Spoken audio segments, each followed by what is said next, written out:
سب سے اولا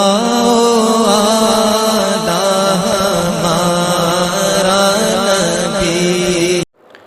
بسم اللہ الرحمن الرحیم۔ سلسلہ فہم رمضان کے ساتھ آپ کی خدمت میں حاضر ہیں۔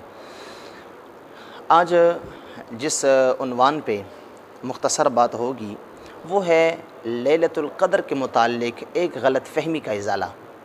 یاد رکھیے، لیلۃ القدر جس طرح کہ پچھلی چند نشستوں میں لیلۃ القدر کے متعلق میں نے چند گزارشات عرض کی تھیں، لیلۃ القدر جو ہے اس آخری عشرے کی کوئی ایک رات، اور غالب گمان کے مطابق کوئی ایک طاق رات وہ ہو سکتی ہے۔ اب عام طور پہ یہ ایک بات مشہور ہے کہ لیلۃ القدر کی علامات کیا ہیں، اس کی نشانیاں کیا ہیں۔ تو یاد رکھیے، لیلۃ القدر کی علامات، اس کی نشانیاں اگرچہ احادیث مبارکہ میں بیان کی گئی ہیں، اگرچہ لیلۃ القدر کی علامات یعنی اس کی نشانیاں ہمارے بزرگوں نے اپنے تجربات اور مشاہدات سے بیان کی ہیں، لیکن ان نشانیوں کے پیچھے پڑ جانا، ان علامات کے پیچھے پڑ جانا، یہ مسلمان کے شایع نشان نہیں ہے۔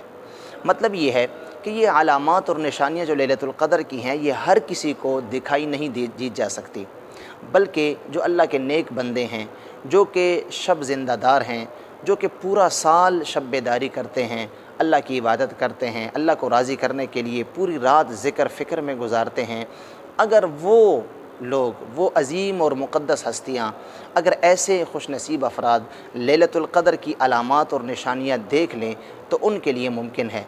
لیکن ہم جیسے گنہگاروں کے لیے کہ ہم فرض نماز بھی وقت پہ ادا نہیں کرتے، ہم اگر لیلۃ القدر کی نشانیوں کے پیچھے بھاگتے پھریں گے تو یقیناً ہم سے یہ لیلۃ القدر جیسی عظیم نعمت چھوٹ جائے گی۔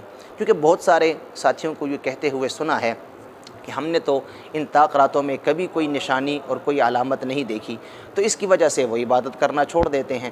اس لیے یاد رکھیے، ہمارا کام جو ہے وہ عبادت کرنا ہے، نشانیوں کے پیچھے پڑنا نہیں ہے۔ اگر کسی کو نشانیاں نظر آئیں یا نہ آئیں، جو رات لیلۃ القدر کی ہوگی اور جس نے اس میں عبادت کی ہوگی، اللہ اس کو 1000 مہینوں سے زیادہ عبادت کا ثواب عطا فرمائیں گے، اور ساتھ میں جبریل علیہ السلام اور فرشتوں کا مصافحہ بھی ان کے ساتھ ہوگا، جس طرح کہ سورۃ قدر میں بیان کیا گیا ہے۔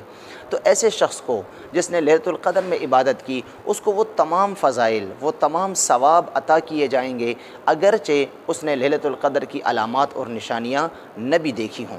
اس لیے ان نشانیوں، علامات کے پیچھے پڑنے سے بہتر یہ ہے کہ ہم اپنے مقصد کی طرف توجہ دیں، اور مقصد رمضان المبارک کے آخری عشرے کو اور خصوصاً راتوں کو خوب اللہ کی عبادت میں بسر کرنا ہے۔ اللہ ہم سب کو عمل کرنے کی توفیق عطا فرمائے۔